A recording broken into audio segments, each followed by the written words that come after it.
Amigos, nesse jogo do Grêmio contra o Corinthians em São Paulo, eu não tenho nenhuma dúvida qual foi a pior figura em campo. Não sei se vocês concordarão comigo, mas o jogo merece uma análise, merece um exame completo, pois o Grêmio jogou contra 9 atletas. Já no início do jogo, lá no primeiro tempo, jogou contra 10. Depois, no segundo, jogou contra 9 atletas. E o Grêmio foi muito mal. No primeiro tempo ainda jogou bem, só não finalizou, não marcou, teve o jogo bem encaminhado, tranquilo. O Grêmio dominou amplamente a partida nesse período, mas veio o segundo tempo contra menos atletas e aí o Grêmio se complicou. Mas é preciso saber por que se complicou. Antes de nós conversarmos sobre isso, eu quero te fazer um pedido, dá um like, ativa o sininho, vem para cá, te inscreve no nosso canal, compartilha com os teus amigos. Eu sou o Darcy Filho. Eu não tenho dúvida que o Renato pensou bem o jogo contra o Corinthians e escalou a equipe bem próximo daquela equipe ideal.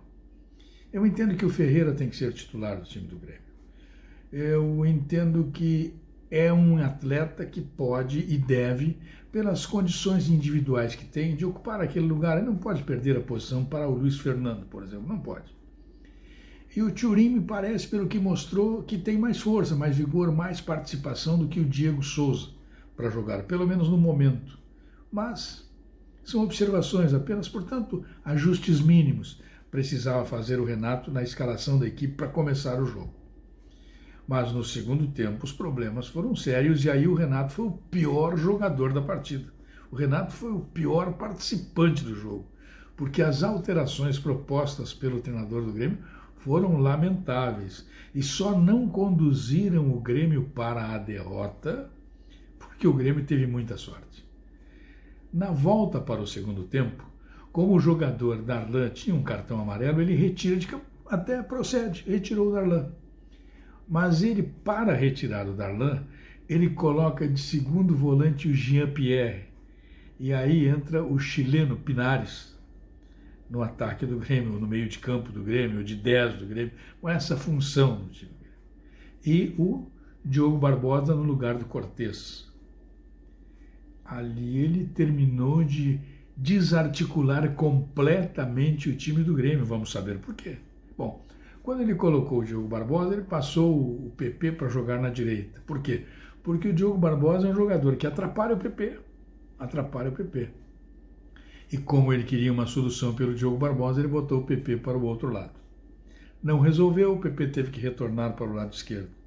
E depois, num determinado momento do jogo, aí o Corinthians tinha 9 atletas, o Diogo Barbosa perde uma bola com o sentido de apoiar, porque ele tem essa característica, e nós sabemos que não apoia, é completamente dispersivo, seus cruzamentos não têm nenhum proveito.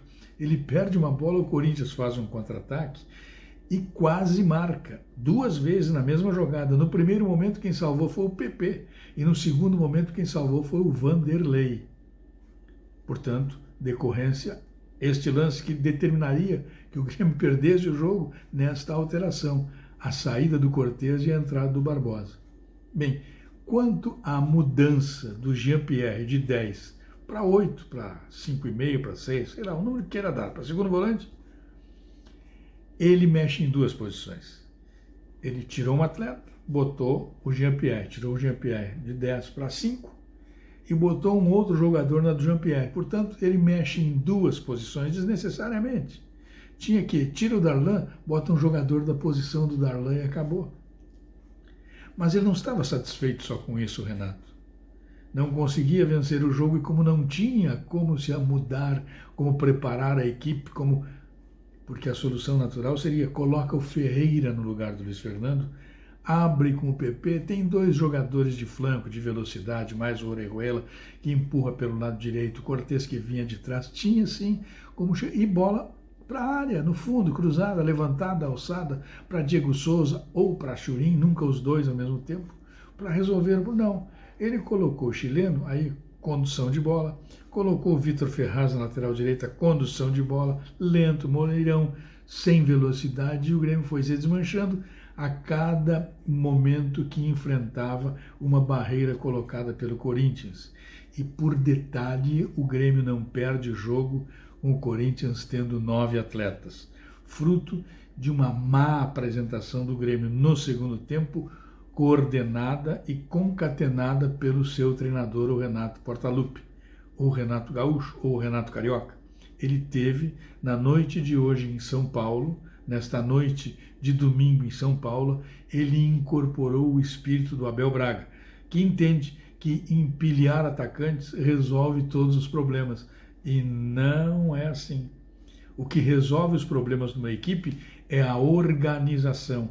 O Grêmio que foi organizado no primeiro tempo foi totalmente desorganizado no segundo. No primeiro tempo faltou a finalização, mas isso você ajusta pela qualidade dos atletas e pela forma que tem como eles estão jogando. Quando isto não aconteceu, veio o improviso, veio a precipitação e aí nada deu certo. E o Grêmio não conseguiu vencer o Corinthians e assim perdeu 2 pontos em São Paulo, numa rodada que era totalmente favorável ao Grêmio e que a vitória não chegou por responsabilidade única do técnico Renato. É importante que o Grêmio saiba por que não venceu o Corinthians. Um abraço.